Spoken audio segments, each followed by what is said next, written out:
Laura Long is on the show with me today. She is no stranger to this show. She's already dancing on the other end. You can't hear her yet because she doesn't have permission to talk, but she's already dancing, making me laugh, all sorts of shenanigans. Laura is an LMFT in a private practice in Greenville, South Carolina. She's also coach, consultant extraordinaire at yourbadasstherapypractice.com. Put that in your favorites list. Mic drop. It's pretty much in mine. Actually, my browser knows that URL because, if I type it in, they're like, oh, we know exactly where you're going, buddy. Your friend Laura's website. So that's Laura, and she's back on the show. Hi, John. Welcome. Thanks for having me. Is this our last episode of the season? Yeah. Wow. And by season, which is I've been doing this for like a couple years without pausing. That whole season work-life balance 2 years. thing. Yeah. So yeah, if Game of Thrones was that long, people would be having a heart attack. I never got into that show. Oh my God. So I'd be hesitant to say much more about it. I'm a huge fan, and I also just watched the finale, so I don't want to drop any hashtag spoilers. But if you want to know my opinions about the end of the series and what happened earlier this week, let me know. But otherwise, I'm a mental health professional, so I can help you through that. Perfect. if necessary. Yeah, go to Laura's other website for that. Game of Thrones grief work. That's my next service page. I'm in the middle of writing it. Just write a blog post that says what to do now that Game of Thrones is over. How to find meaning again now that your favorite series has ended. Take a shower. Yeah. Go to work Get off again. the couch. Yeah. Call a friend. Yeah. Well, thanks for having me. I haven't seen you in forever. How have you been, you. and what have you been up to? Yeah, I miss you too. Oh. So I just got back from the Not the Typical Psychotherapist Summit in Anaheim. That was amazing. I like these live things. You and I were talking about it offline, but when we meet people who it's like, I totally feel like I know some of these people. And they feel like they know you, huh? Yeah, it's just through the internet. And so when I get to meet them in real life, it's like, oh my gosh, this is really cool. Like I actually really know you guys. Let's hang out. So we went to Disneyland. Literally went to Disneyland. It was really fun. Whoa. What was people's reaction to meeting you? It's a good question. I was kind of like in my element. I was telling people when I did the workshop I did on copywriting, I so felt like I was in this flow. Like I hardly even remember the whole thing. It was just like, I just like went into, I don't know, the zone. Yeah, it was from the wine. Copywriting blackout. No, it was really fun. People were like, I don't know, normal. How are they supposed to act? They bowed at my feet, which was expected. And normal, like I said. So they asked my autograph. We took pictures. Signed a few people's boobs. Yeah. It's fine. No big There's deal. a line for that, I'm sure. Mm-hmm. Yeah. I took, tickets and so it was good. So that's what I did, preparing. I don't know when this episode's going to go live. Because I'm quite behind. So you can talk about current events. Or I don't have to talk say whatever you want. In 6 months from now. No. So, my course will be launching here in the next couple months in July. Okay. And I just super excited about that. And I hired Jessica. Find out more about that. Courses.yourbadasstherapypractice.com. My 8-week course can we talk about what people who have taken Fully Booked and Your Badass Therapy Practice have said? We can. Like how they love the two together? We can. Are we even surprised that people love something I do and something you do and you put it together and it's like a marriage? We created symbiotic courses without trying. It was like our own little love child. Yeah. So basically people have found my course to be really great on like a foundational level. Like if you're new, just getting started, or if you got started, now you're like, what the hell, what's an EHR? Like my website sucks. So like basic systems things, needing to know who your ideal client is, niche, all of that is my course. And then it's like at the end of it, like we do talk about marketing, but your course is like hardcore digital marketing, Google AdWords, all that stuff. And we like touch on it, but I think yours really is like a deep dive. So it's like if people do my course and then do yours, it's like doop doop chip chip. That's all we need. I would say the therapists that have done both are in really, really good shape, and they in all sincerity, they have a lot more confidence than a lot of therapists that I talk to.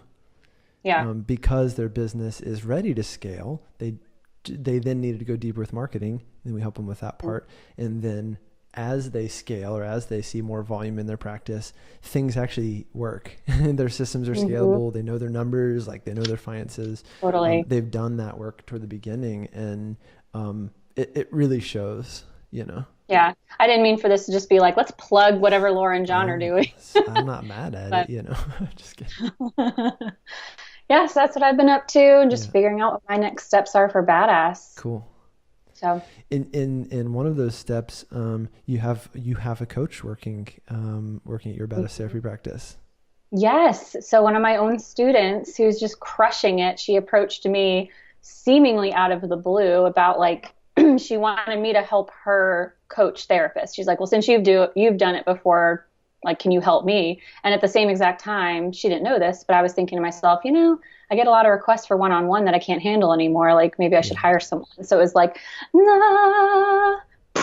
So Jessica Armitage is her name, and she's been coaching for me. She's getting full now. Perfect. So I was telling you before we recorded this, I was like, well, shit, what do I do now?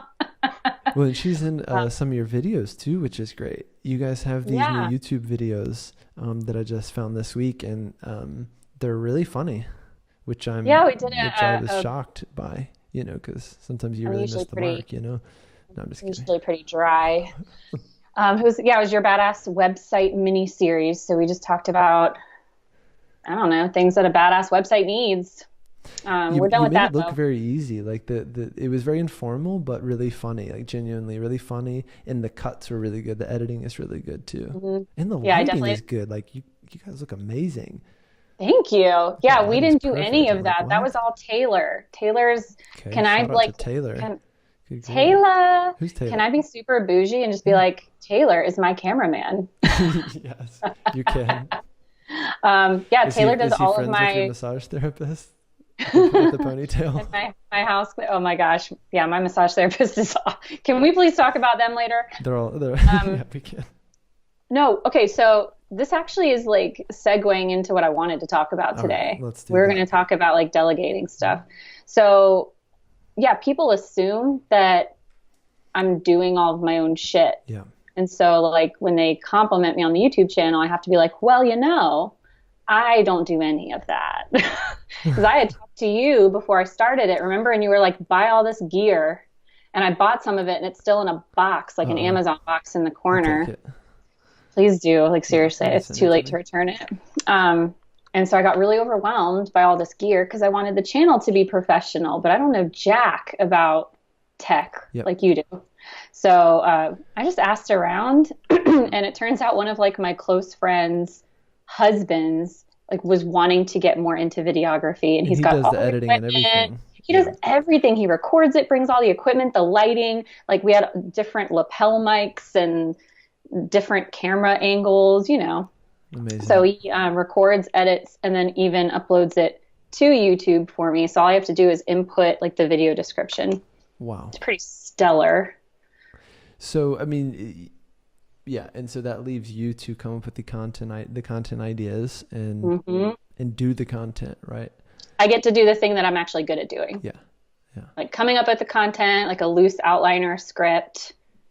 I have some ideas on like, hey, I want to like a cut of me doing this stupid thing right here after I say this. That's it. So say more about why YouTube, right? Because I'm really fascinated with the platform.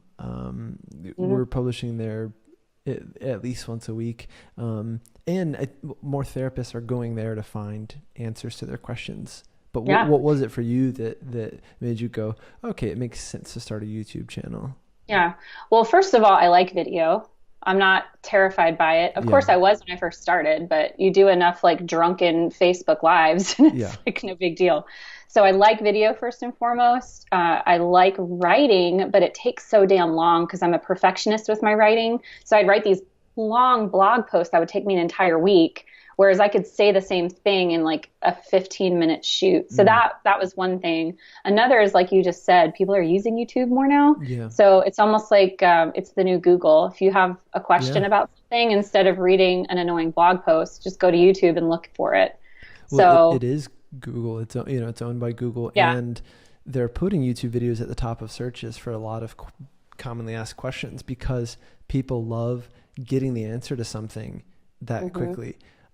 Just 10 minutes before this call, I have like an ongoing kind of neck thing, and I Googled it, and the first video that came up was exactly what I needed. And it was a 4-minute video. And actually, it's funny. It was this guy, this like physiotherapist in Greensboro, North Carolina, and he's like, "Hi, my name is Todd," because all, you know, physical therapists are named Todd or something like that. And he's like, totally. "My name is Todd at Live Your Best Thriving Wellness Spring Vision Life in Greensboro, North Carolina.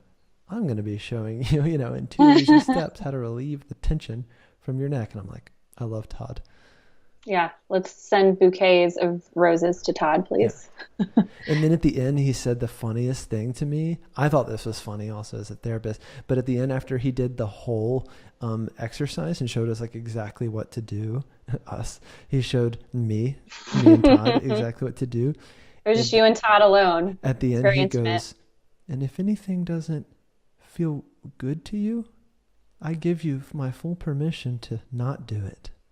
And then he just ended the video, and I was like, that's oddly the best, like, you know, ending to a YouTube video. Yeah, like, here's how to build a house, but also, if any of this doesn't feel good, you have my permission to just not do it. Just don't do it. So I should end every YouTube video. Like, yeah, you should. I'm like super directive and aggressive about what I tell people to do. And at the end, like, you know, raise that your just doesn't fees feel now. right. Yeah. Just keep your fees low. It's no, fine. I'm sure a lawyer would suggest it. They're like, you should have at the beginning and end of every video of like, this is not business advice, garbage, but it also is. But don't implement it, but also implement it for your own good. But I'm about to tell you what to do, but like, don't do it. Yeah, this is not. Yeah, this is not this is WebMD, but it is. Yeah, that's like all of WebMD, which is basically like, you know, this is not, you know, doctor's information, but also it's written by Dr. So and so, you know, who. It's written by a doctor you probably have cancer. Yeah. Yeah. But like none of this is legit information. Yeah. And yet we still use it. No, we still go. So yes, that's really like the two driving factors behind why YouTube. Also, this was like something that didn't occur to me. That's pretty common knowledge, but obviously the videos you post on YouTube are there like indefinitely until you remove them. So you constantly get people, like I'm having people that I guess I just make this assumption that people learn about me through social media because I'm on Facebook all the time. And that's where you started. Yeah. Yeah. And that is where I started. And so now I get people who are like requesting to do coaching or they're wanting to do the course. And I ask them how they learn about me. And it literally was like, they just did a random Google search about private practice, ended up on the YouTube channel, watched a bunch of videos, and that's how they learned about me. So that's just really cool to have another platform. And it's a bit of a different kind of user, isn't it? It's a therapist usually looking for an answer to a very specific question. Whereas, you know, let's say in Facebook or in the many Facebook groups that a lot of us are in, it's therapists just kind of there, you know, to see what happens in a Facebook group. And yeah, you know, lots of voyeurs. Questions. Yeah, lots of people just standing by waiting to troll someone or, you know, waiting to tell a therapist they shouldn't raise their fees because it's unethical. Oh, yeah. But yeah, YouTubers are like, they want information right now and they want and they often take that next step. Yeah, it's really interesting. Now, I feel so I'm really enjoying it. But I should say, we need a season. We need a season in too. Okay. Just like you're getting one. Just like Game of Thrones. We should probably throw a bit of a caveat in there because I think therapists are probably listening and going, does this mean I should start a YouTube channel? What if I should start YouTube? Is it too late? What if I don't want to? What if I'm not good at video? What if I don't have a tailor in my life? Yeah, I need a Pinterest and a YouTube and an Instagram and a Twitter and yeah. Or am I too late for all this? Yes, you're too late for all of it. Your practice is going to fail because you don't have a YouTube channel. So what are we saying to these people who are like freaking out right now? So, you know, basically the way that I teach it is that you need to do a bunch of things first to market your practice online.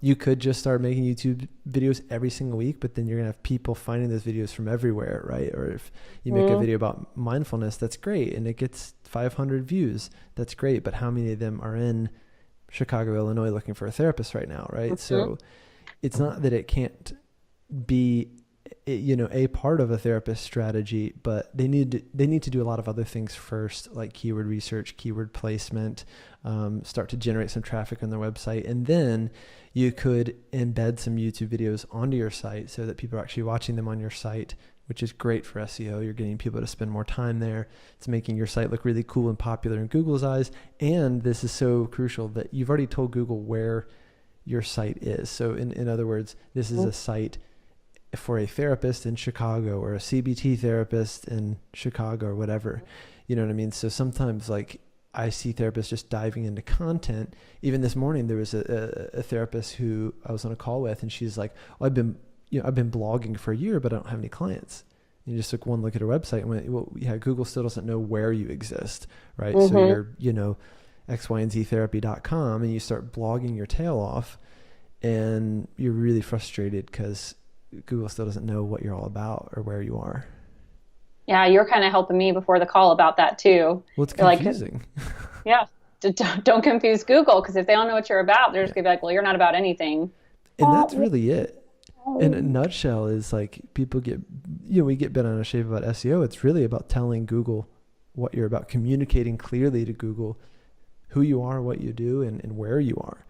And like without getting the technical parts, that's where people get really hung up, but they don't understand first as a principle, like, why do we need to communicate with Google? Because ultimately Google's just trying to provide a good experience and give people what they're looking for, So if I am looking for a therapist in Chicago, then yeah, they want to show people that and not have them, have to sift through 100 YouTube videos to find a therapist in Chicago. That would make no sense. Yeah.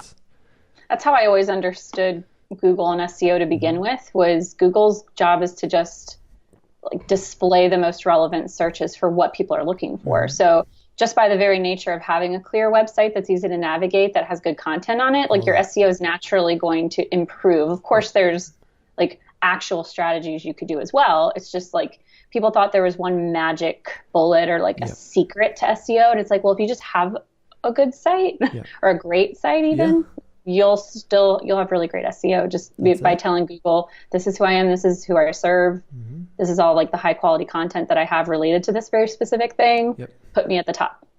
Exactly.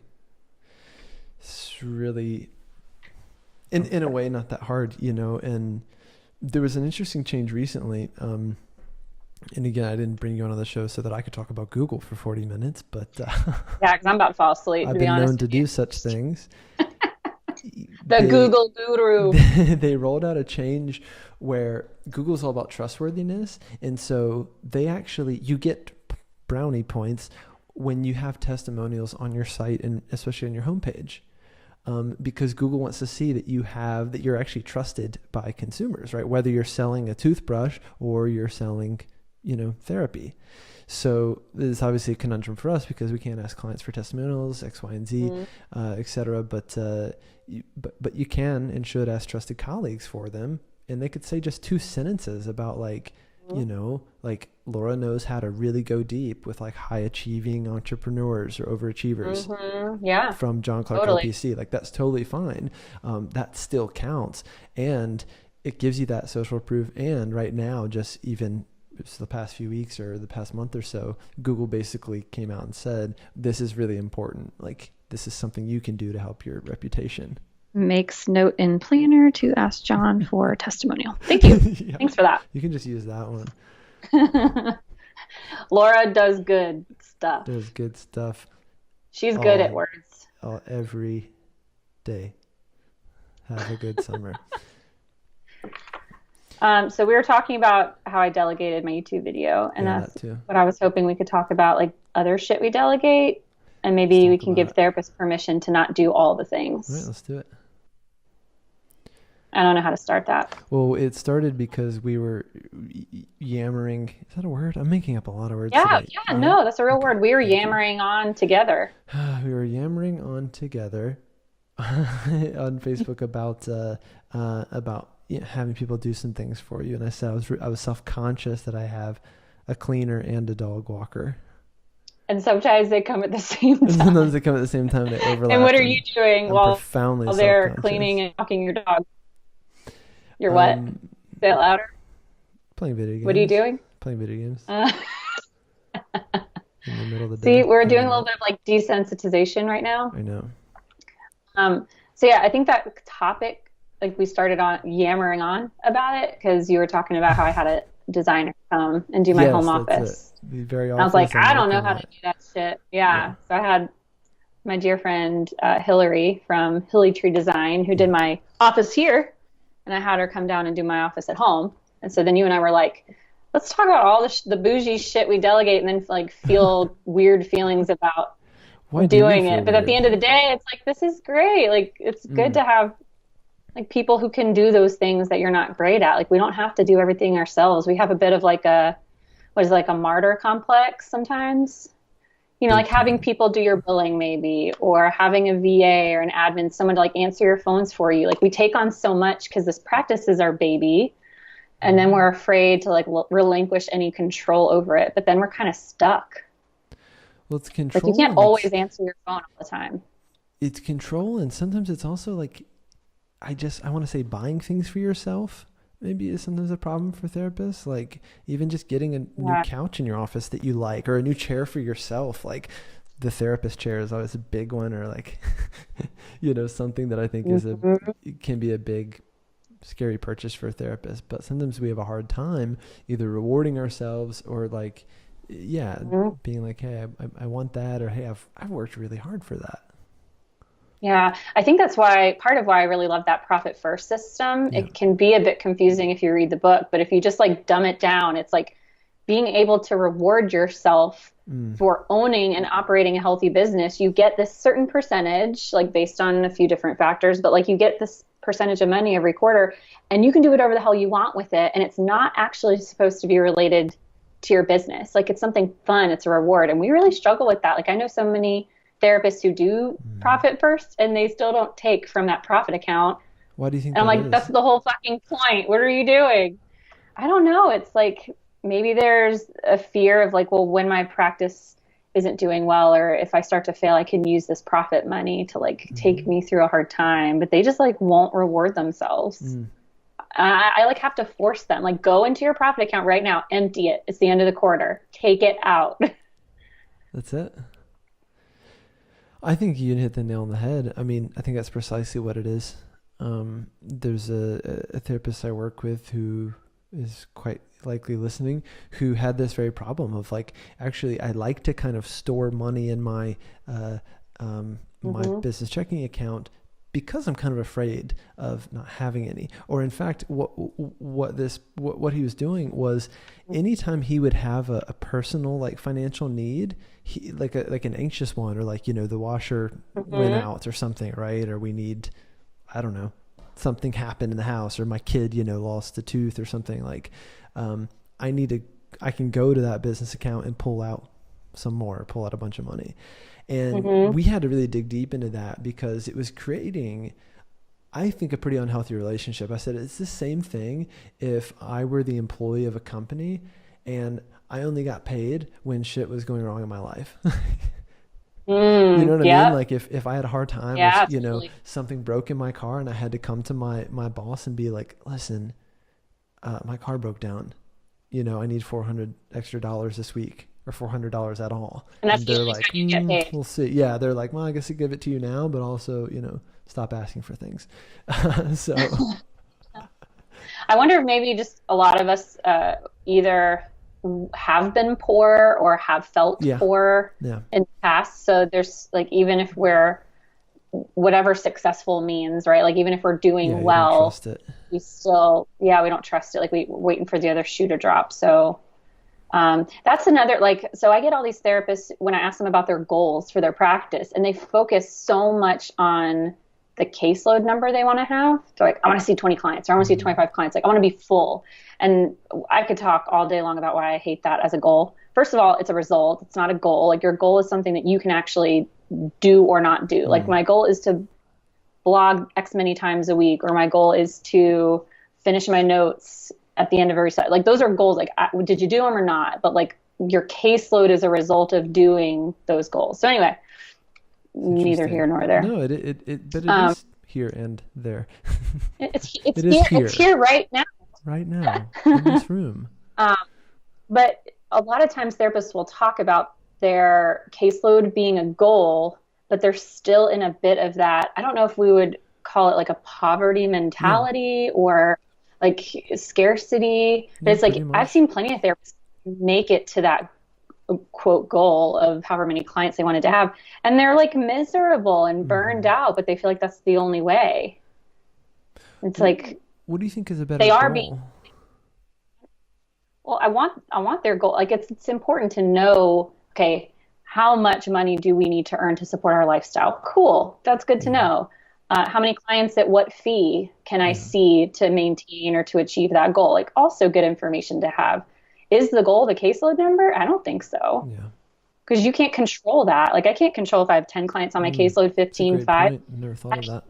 I can absolutely I can do things that can help generate more clients. Like I can invest in a program and I can go through the modules and like have an accountability partner, right? Like you can do those things. And then at the end of the day, did you do them or not? That's a goal that you can achieve. But we can't control how many people call us. And yet that's the thing that therapists want. I want my phone ringing off the hook. Well, if your phone rings off the hook, first of all, you don't even know, like if you don't have systems in place to be able to maintain that, you're going to burn out. But so in my mind, like their goal is probably more, it's underneath all of that. So it's up to us to like peel back those layers. Because I don't think the goal is I want 20 clients.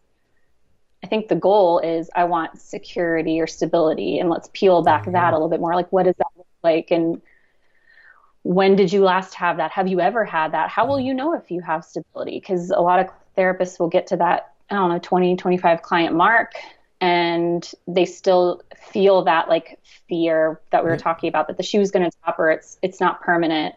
So you can have a full caseload, whatever that is, and then the phone doesn't ring for 2 weeks in a row, and you're freaking out as if you were back to square zero, square one, whatever.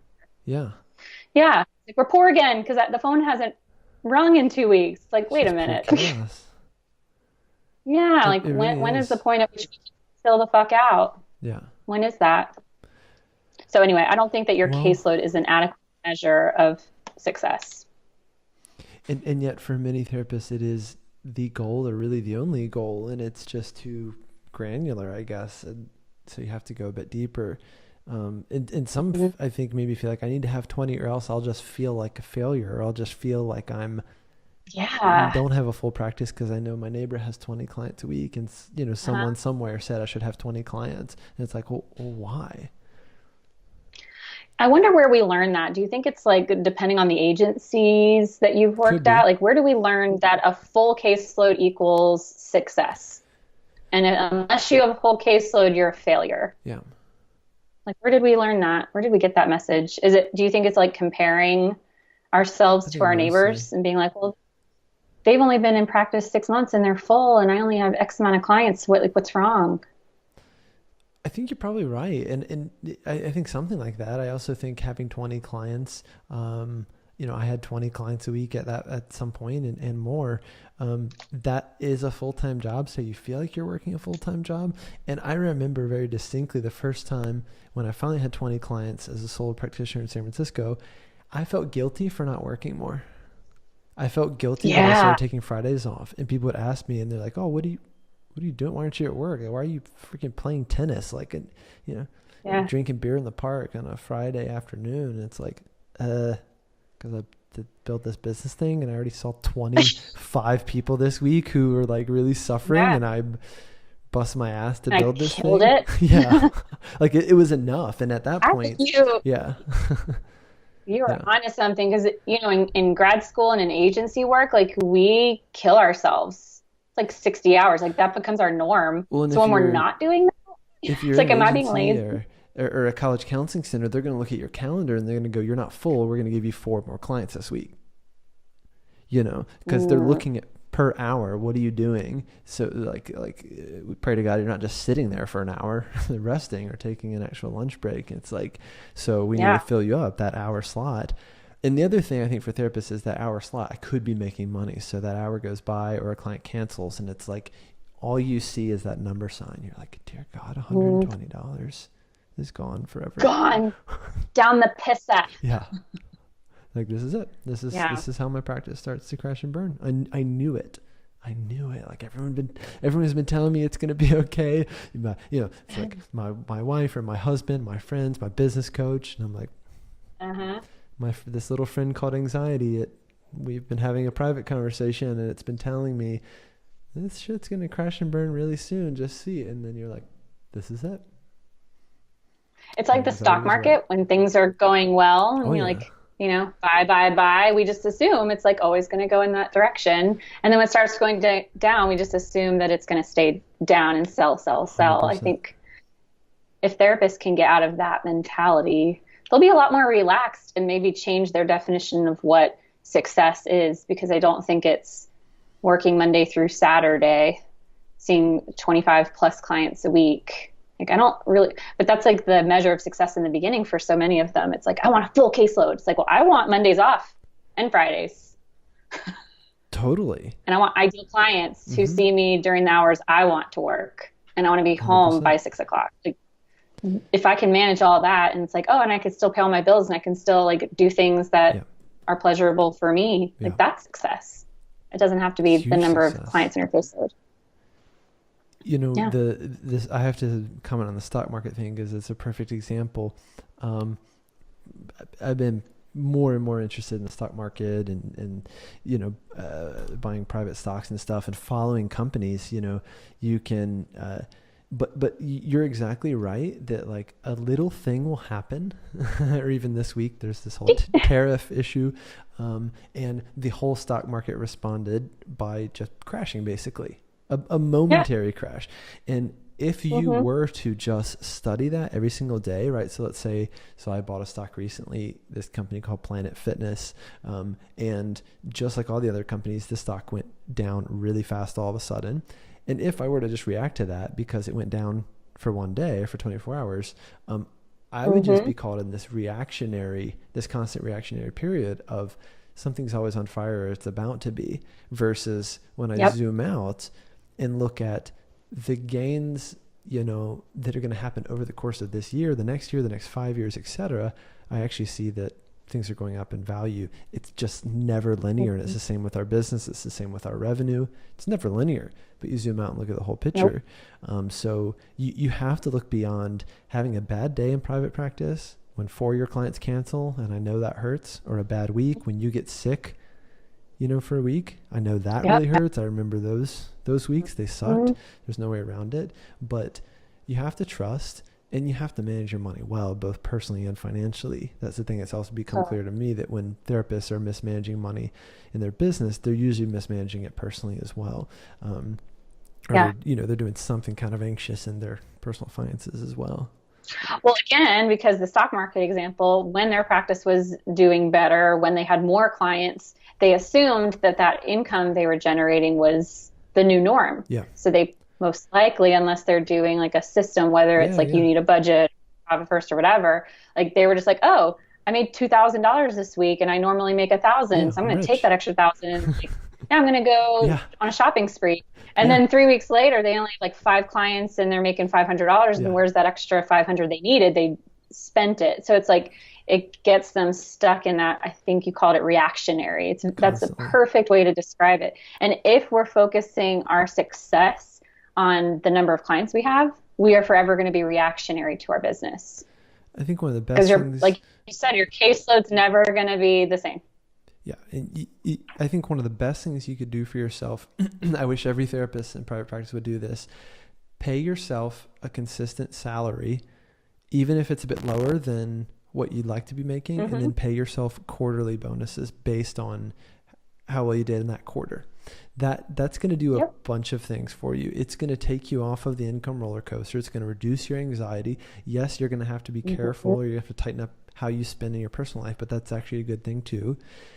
And then what happens is when you get to the end of the quarter, you're dealing with that. Hopefully like you're getting a bunch of cash at that point, and you can just deal with it 4 times a year as to what am I going to do with this, sit down with your partner or whatever and go, okay, this is the kind of bonus of this quarter. Let's do something with it, versus I had a $2,000 week.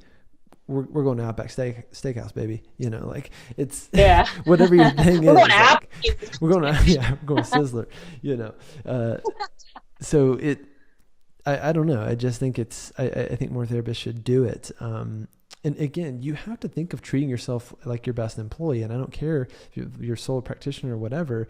At a company, again, it's just brutal to be paid different amounts every single week or every other week, or not paid for 2 months. Like, it's just downright abusive. So why are you doing it to yourself just because you're the business owner? So, and I would also advocate for having a bookkeeper do this for you.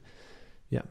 If you don't do profit first, you sure as shit sound like you do, because everything you're saying is what he talks about too. And my bookkeeper is profit first certified. She's actually working with Michaela Witz. So, and really all you need to do is learn the principle, and then you can figure out if you want to implement it or get, set up all the accounts. I think it's a really powerful system, as much as philosophy. But I like the differentiation.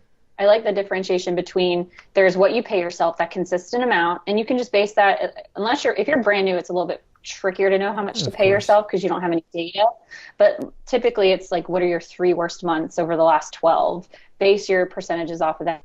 So you can pay yourself something consistently that's sustainable. Because if you make it too high, then you're going to kind of screw yourself on other areas. But paying yourself something consistently, because if you're a solo practitioner and you're seeing clients, you are like the sole employee. So you are working in your business seeing clients. So you deserve payment, just like if you were paying someone to do it. Like you were saying that example earlier, like you don't only pay your employees when there's an emergency.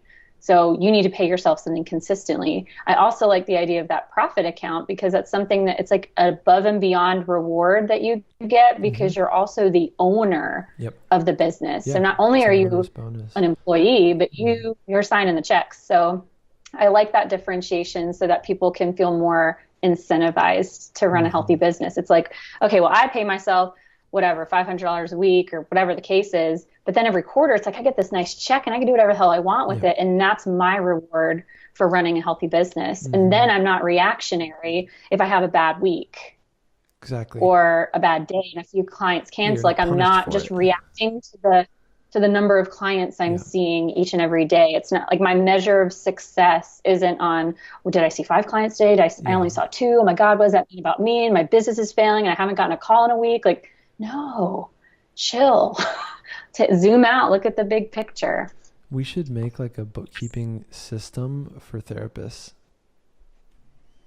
Okay. Let's talk about that. Okay. Don't steal our idea if you're listening right now. This is coming summer 2020. Yeah, with all of our free time. Creating a bookkeeping software. Yeah, what could be so hard? Well, this has got me fired up. Said every person when they started a new endeavor. How hard would this be? Yeah. Start doing retreats. How hard could that be? Yeah, how hard could it be? 9 months later. This has been great. Thanks for getting on your soapbox as I got on mine. I felt like we got to rant at each other. Yeah. Super at each supportive. Other, but also together, Yeah, it was like solidarity, bro. We're against the same enemies out there. Wanting what's best for therapists too. Well, there's a lot to take away from this, and this is a fun one because this is the end of the season. This is our finale season of a couple years of podcasting. So I hope this is a more enjoyable finale than Game of Thrones. Like I hope people enjoy this finale more. That's what I've heard. It's definitely going to have more views for sure. So tell people thanks for having me on. How they can find you and also how they can find your YouTube channel easily too, if they want to go there first. Seriously, if people have been listening to your podcast and don't know how to find me, I'm almost wondering if it's worth it. That's the wrong attitude. Speaking of bad attitudes. Non-ideal client. No, I'm totally fucking with you. So yourbadasstherapypractice.com. The easiest way is just to go on YouTube and use that as a search engine and look up Your Badass Therapy Practice. But for those of you who would rather have like an actual link to go to, it's yourbadasstherapypractice.com/YouTubes with an S. Perfect. Because I'm ironic like that. It's so ironic. Thanks for being here. Thanks for having me on the very last episode. We'll see you next season. The longest season ever. We'll see you in the next season. Maybe a little shorter, but it'll be a season nonetheless. All right, bye, John. See you soon.